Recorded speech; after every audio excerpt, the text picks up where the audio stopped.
Quick spoiler alert ahead for Five Nights at Freddy's, Danganronpa, the Stanley Parable, and Smash Bros. I'm going to be discussing their endings in great detail, so if you don't want spoilers for any of these games, go ahead and skip this video.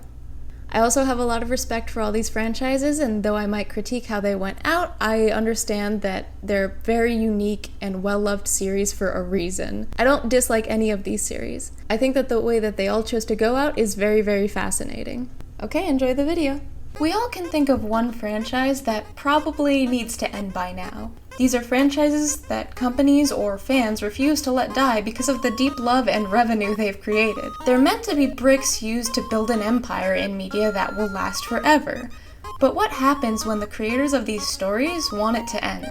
Some stories get to go out on their own terms, while others are held onto and milked for all they're worth until there is nothing more there. Many times, beloved franchises will keep going past the point of the original story because the company that owns it refuses to let it end. Video games are a form of media that are able to continue making remakes, sequels, and spin-offs no matter how far the story has gone. As Nintendo has recently shown, they are willing to rebrand and hire new voice actors to replace what was once timeless classic appearances and voices of beloved Mario characters. By doing this, they have shown that Mario is something that doesn't need to die as long as they change it up occasionally.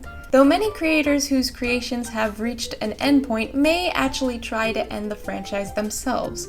So how can they get the franchise to end? Some video game franchises have gone out on the highest note it could, and others in a spiteful fire raining down, while there are some that have tried to go out multiple times and yet can't bring themselves to truly end. Today, we'll be looking at some of those series and seeing some of the endings that will forever be the death of those franchises.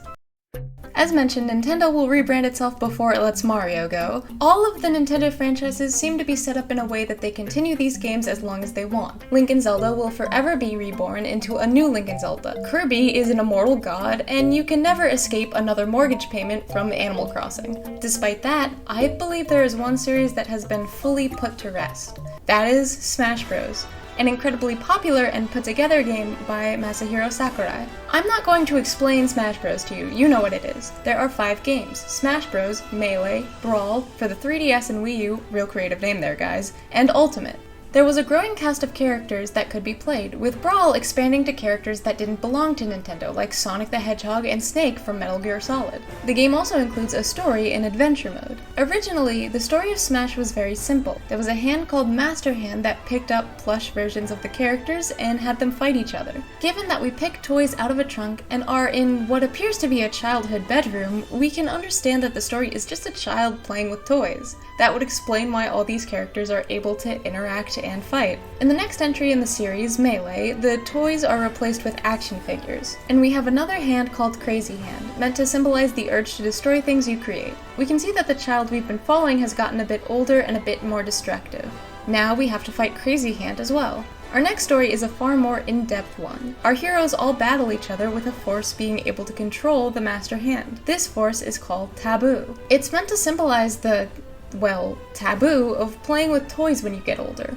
This force stops creativity and turns our heroes into lifeless action figures with no personality or story.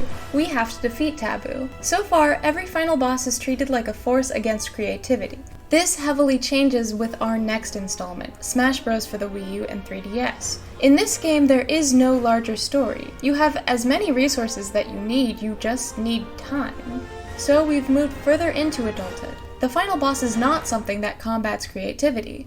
The final boss is an orb, made up of the force that makes up Master Hand. The orb doesn't fight back. Instead, you hit it until it explodes, and if you don't, it will self-destruct. The force that makes up creativity gives up.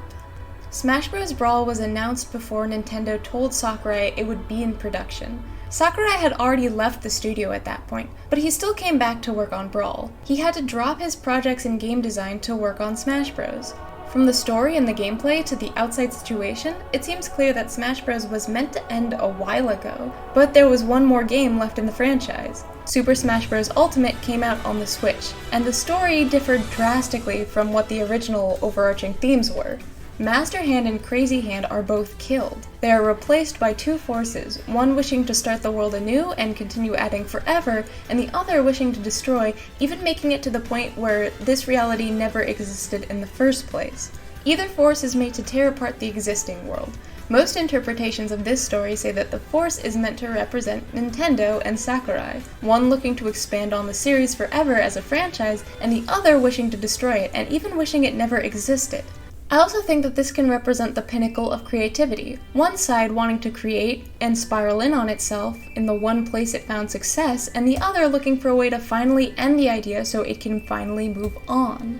Either way, it's pretty clear that this series wanted death, and death it achieved, and it did not go gentle into that light. Smash Bros. Ultimate lives up to its name.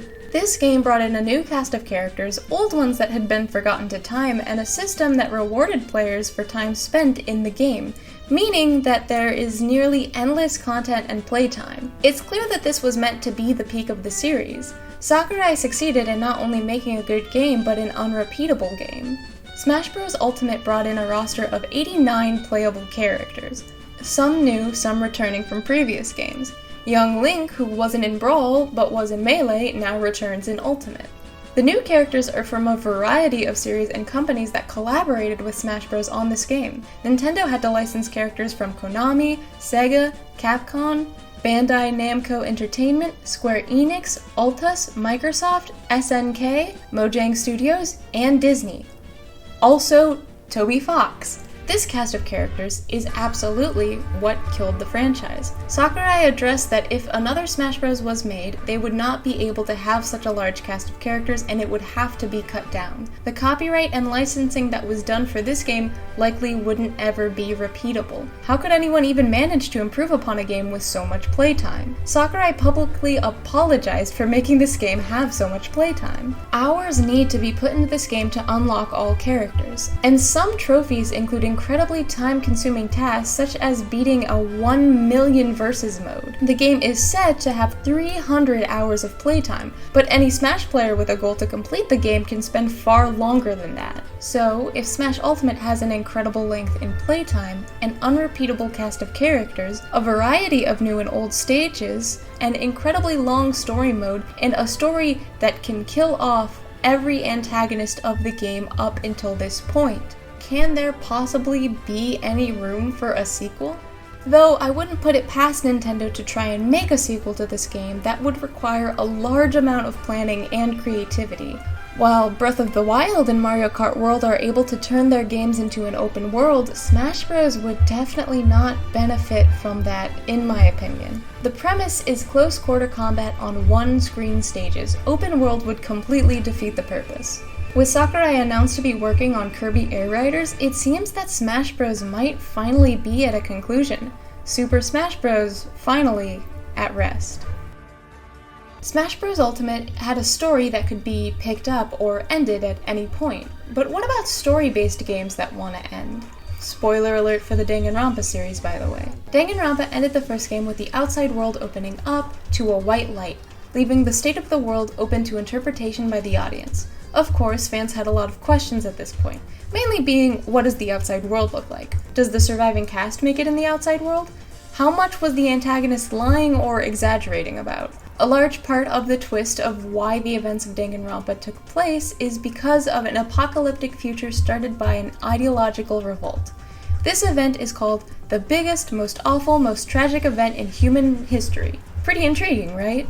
Well, this event is actually a bit glossed over in the first game. Junko claims it's unimportant, and Genocide Jack says she didn't even get to see most of it. Danganronpa leaves us with a lot of questions, debatably more than answers. And though the game may have intended to leave some things open to interpretation and left us on a mysterious note with a decent amount of closure, the creator of Danganronpa did not anticipate the large following that Danganronpa gained, and the demand for answers that they had. After all, it was a mystery game. Out came Danganronpa 2, a game that largely expanded upon the tragedy as well as the main characters of the previous games, while also adding in new aspects like the remnants of despair. Then both Despair Girls and Danganronpa 3, the anime, proceeded to expand on the outside world and the explanation of how this world came to be. It came to a point where the creator, Kodaka, stated that the anime had wrapped up everything he had wanted to say about the story of Danganronpa. So then, why is there another game? Simply put, similar to Nintendo, Spike Chunsoft saw the success of this series and wanted it to continue. Kodaka had created all that he intended to create in the story of Danganronpa through the main series and the supplementary material. There was a large amount of media out there that could cover any alternate universe or prequel content Kodaka could have intended. But the demand for continuation of the story was prevalent from both fans and the studio. Kodaka created a bit of a compromise for the game in question. He would create another game in the Danganronpa series, but it wouldn't be canon. This announcement was made before the game launch. It left fans confused but very curious on what this would mean for the upcoming game. Danganronpa V3 is at times satirical of Danganronpa itself, with a cast of brightly colored children of Monokuma that even Monokuma is annoyed by and doesn't know why they're in the game serving as mascots. Likely a reference to the tendency to hand the main character or mascot role off to the more annoying child of a character of the original run in order to keep the show alive. This could even be seen as satirizing the second game with their second mascot. The motives and means of murder have become overly zany, and characters of what once were sometimes absurd but followable murder cases. The cast of characters also have overly zany backgrounds that don't really make sense for high school students. One could see the resemblance of game series and shows that have gone on for a bit too long and have lost focus or become a character of its former self. These tropes often suggest that creators have given up on their original creative vision and are just creating new things to continue with the franchise. This game is not the third death game in Danganronpa. That V in V3 does not represent version 3. It represents the Roman numeral 5. This is Danganronpa 53, which gives a bit of a better explanation for how absurd the trials are and how we went from having one extra mascot to 5. It is meant to satirize media that goes on for too long, and it would be easy to imply this is how Kodaka feels about Danganronpa, especially considering his statements about being done with the main story of Danganronpa. This is why I believe Danganronpa V3 was his attempt to kill the franchise. The ending is a large indicator of this. Once again, huge spoilers. While Kodaka publicly announced that this game wasn't canon, V3 references Junko Enoshima and the tragedy. Not to mention Monokuma and Hope's Peak Academy, the location for the first game, are mentioned immediately.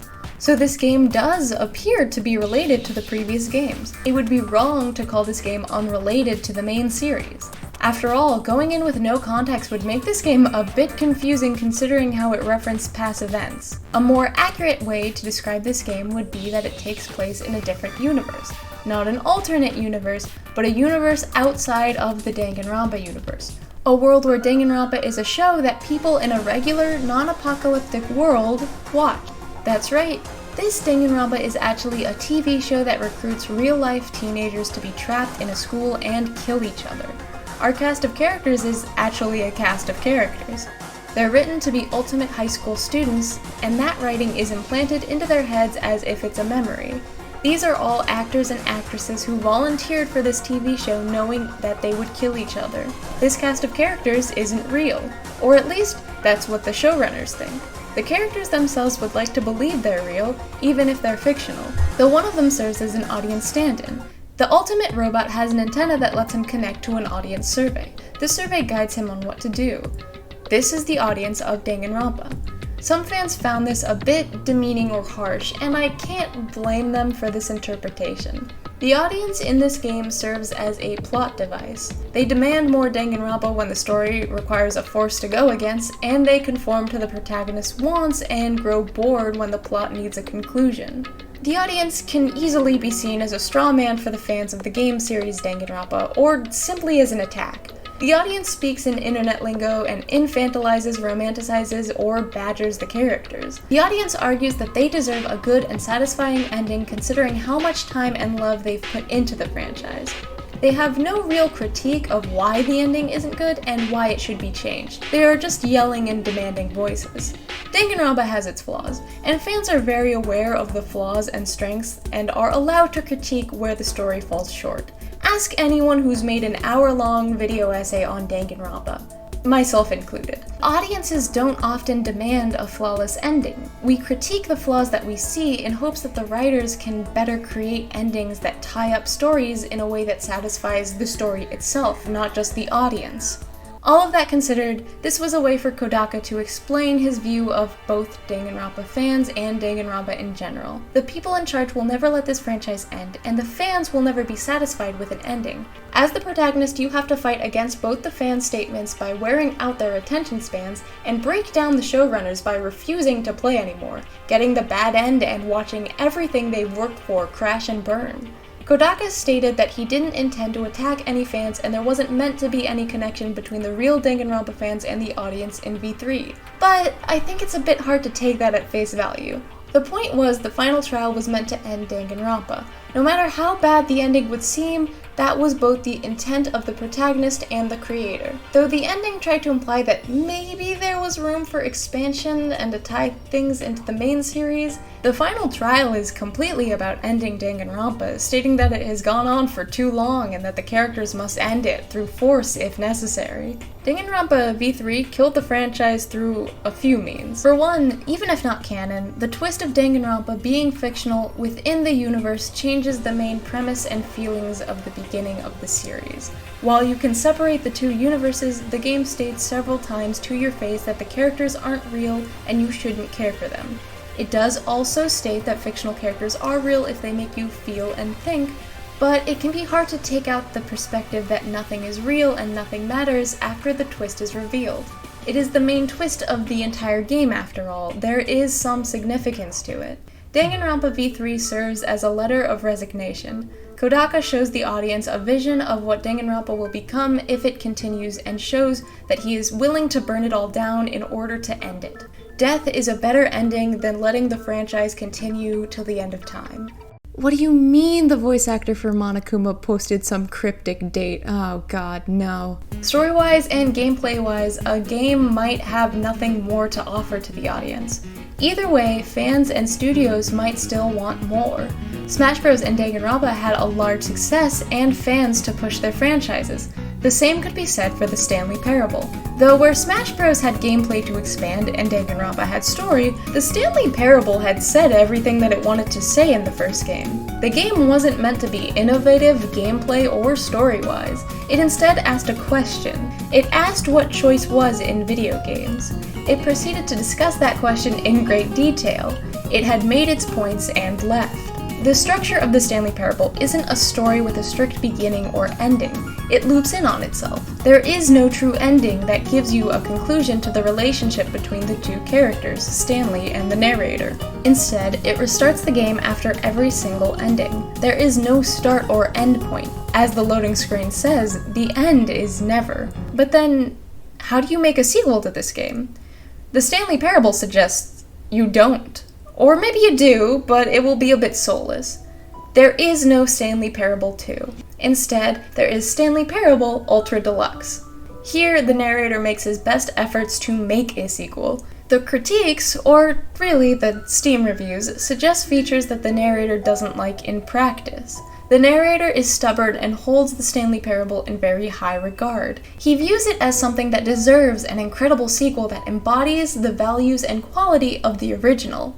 What he comes up with in the end is a lot of gags, not a real game. So instead, he just implements the gags into the pre-existing story. What he creates is extra content that he labels as a sequel. To him, a sequel must live up to and exceed its predecessor. And since the narrator holds the Stanley Parable in such high regards, there is no way to create a sequel except by simply adding on to the Stanley Parable with new content, but providing no new story or gameplay.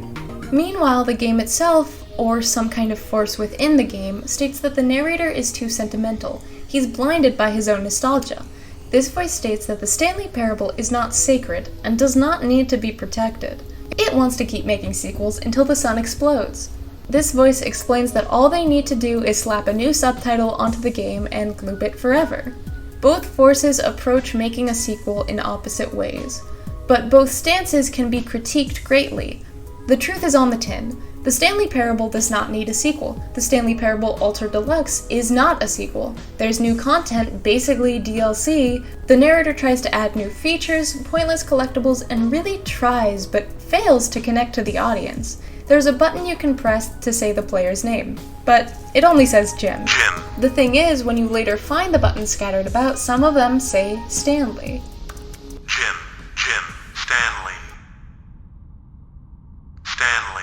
Having a feature that says the player's name can be cool in some games, but in the Stanley Parable, it's a story about the relationship between the narrator and Stanley. This relationship also became our relationship with the narrator.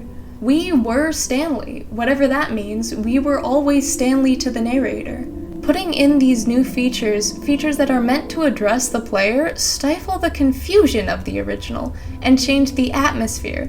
They don't add anything new to the game. They're funny jokes, sure, but it's not a sequel. Ultra Deluxe doesn't continue the conversation about choices in video games. Instead, it starts a conversation about sequels for video games. Should they be made if the game is successful or well-loved enough? Should they have to exceed the original, or would it be pretentious and pointless to put the first game on a pedestal? Where is the game supposed to go in a sequel? If it has nowhere to go, does that mean it has to loop in on itself forever? Ultra Deluxe answers the question of why the original exists. The narrator states that once, he created Stanley as someone to make choices for him because he didn't want to do it anymore. But now it's grown old and the narrator would like to go back. Still, he's so caught up on reliving moments that he still wants to relive the Stanley Parable over and over again. Came up with a character named Stanley to do my thinking for me. He would make the decisions, he would decide which way to go.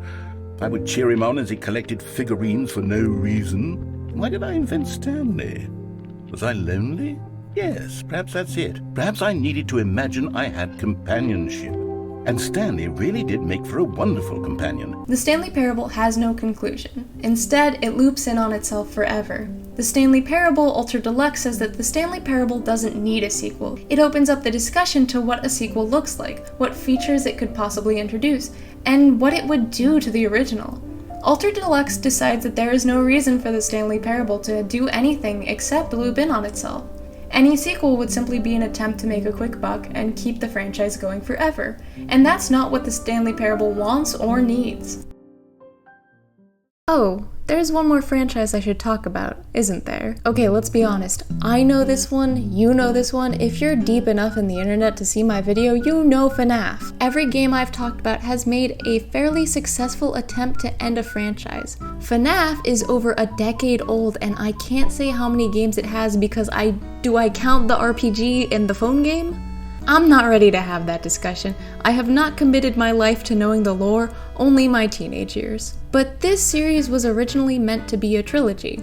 That's right, 3 whole games. The reasoning was because the story was tied up pretty nicely in the third game. The story of FNAF set up a hidden story about missing children and a cover-up by a children's company. A pretty interesting premise for a horror game. The final game was the confrontation of the murderer from this conspiracy, a man who had killed somewhere between 5 and dozens of children.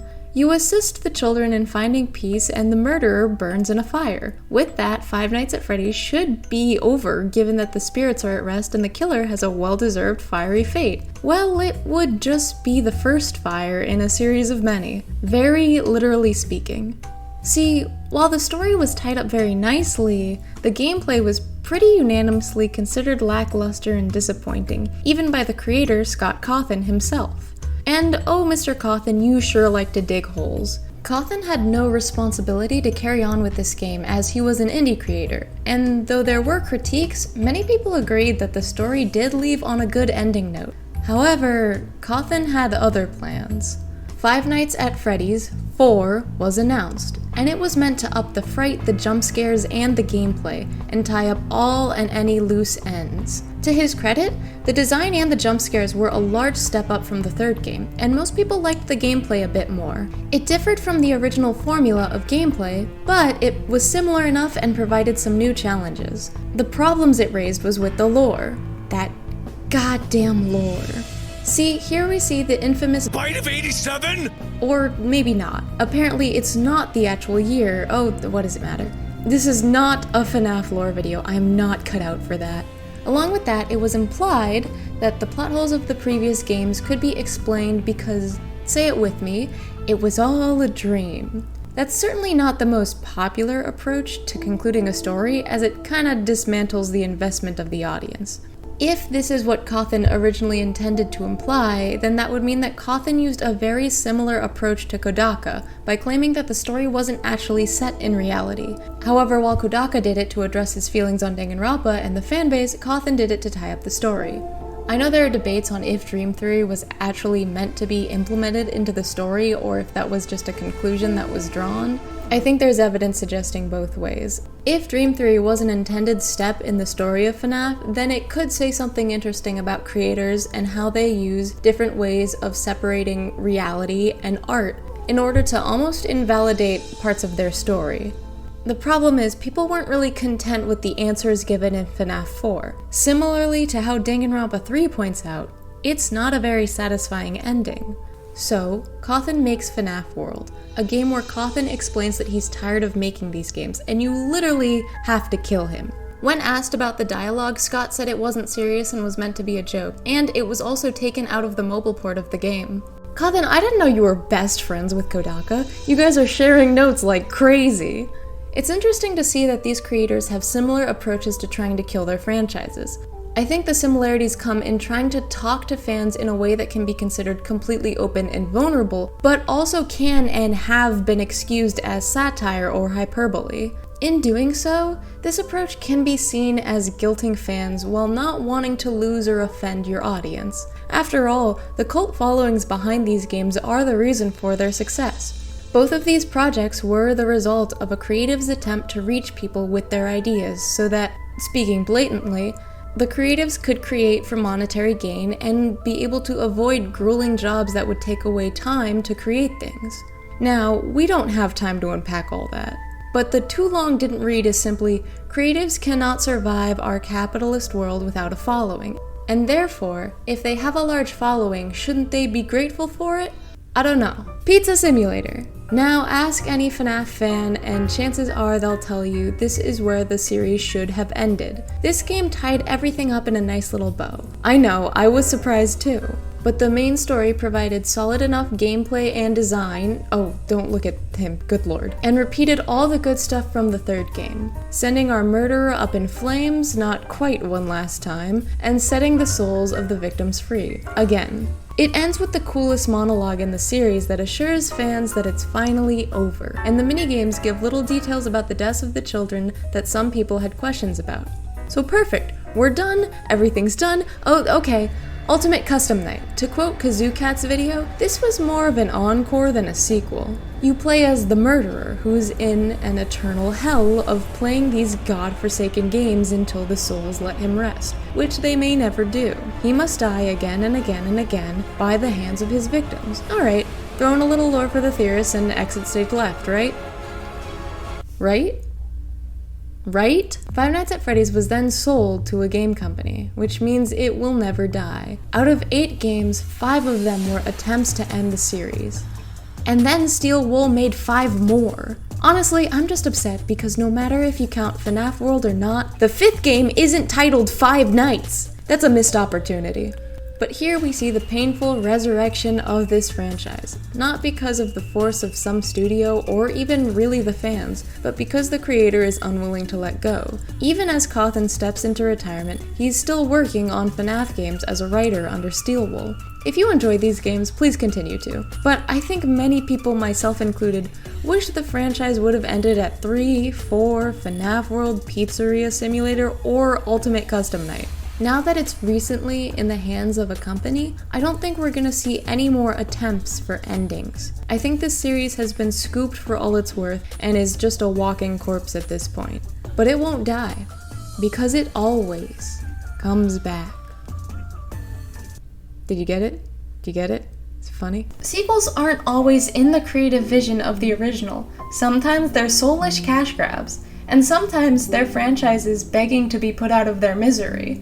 There is a large amount of media that doesn't get to end on its own terms. Games like the ones mentioned make one last attempt to end themselves on as much as their own terms as they can. Games like the Stanley Parable manage to step out on their own terms and say what they want to say without having to self-sabotage.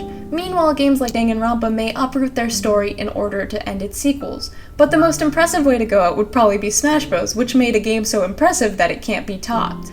We'll see how many of these franchises stay dead and how many are unwillingly resurrected. Sakurai stated he would not work on another Smash Bros. If it was created. Meanwhile, Kodaka stated that he would come back if another Danganronpa game was created.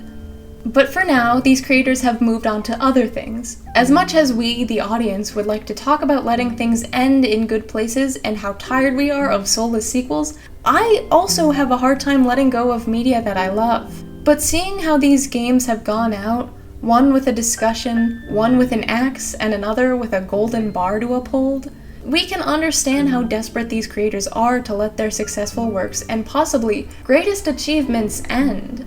We can also choose to end the story ourselves whenever we want to by not picking up a game or not putting it down. Really, these games are immortal in how much we love them and how willing we are to keep playing them. The end is never, because we can continue looping these games for as long as we like. And that might be a lot of the endings that games like this want or deserve.